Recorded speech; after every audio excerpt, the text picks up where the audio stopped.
On a regardé comme ça. Vous regardez les caméras. Honorable, dans le cadre du contrôle parlementaire, vous venez de déposer un acte dont la nature n'est pas connue. Pourriez-vous nous dévoiler la nature de l'acte que vous venez de déposer au bureau du président de l'Assemblée nationale, ainsi que les objectifs poursuivis par cet acte? Je viens, comme vous avez dit, déposer deux questions dans le cadre du contrôle parlementaire, après être revenu de mes vacances parlementaires. L'une est une question orale avec un débat, l'autre une question écrite.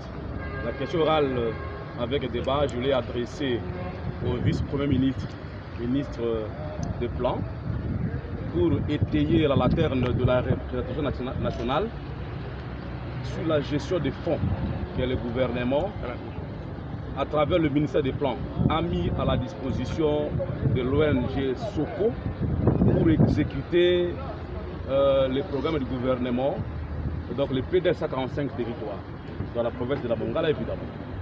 Donc le chef de l'État avait lancé un bon projet pour développer ce pays à partir de la base. Et il était prévu dans la province de la Mongala la construction des bâtiments administratifs, les routes des essais agricoles, les écoles, centres de santé et tant d'autres, le marché, l'électrification photovoltaïque. Et en revenant des vacances parlementaires, nous avons plutôt constaté la théâtralisation. Donc rien ne se fait sur terrain pendant 5 ans.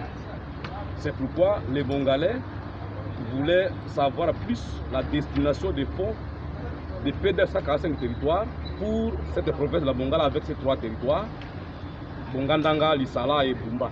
C'est pourquoi nous avons adressé aux distributeurs de marché, le ministère des Plans,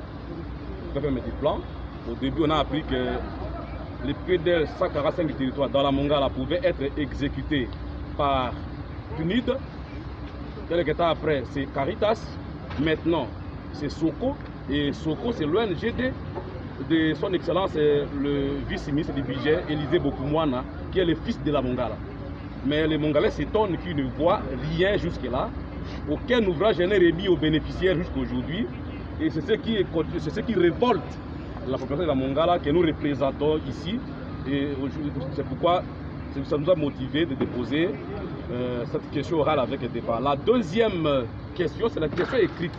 Nous l'avons adressée au ministre d'État, ministre des Infrastructures et Travaux Publics, M. Alexis Guizaro, pour qu'il puisse étayer les élus du peuple sur la non-réhabilitation de la route nationale numéro 6 et son bitumage.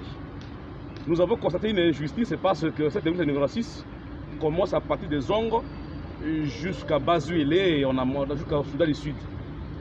Mais la partie Ala Dakula, Binga, Lissala, Bumba jusqu'à Bunduki, cette partie a été totalement négligée et pourtant prévue dans toutes les lois de finances de chaque année durant 5 ans du premier mandat du chef de l'État.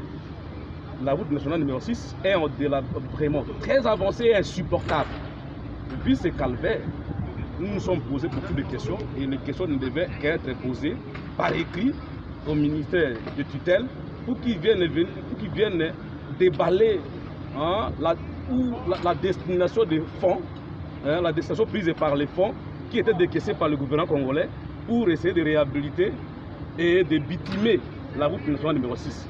Voilà l'objet de notre présence aujourd'hui ici au Parlement.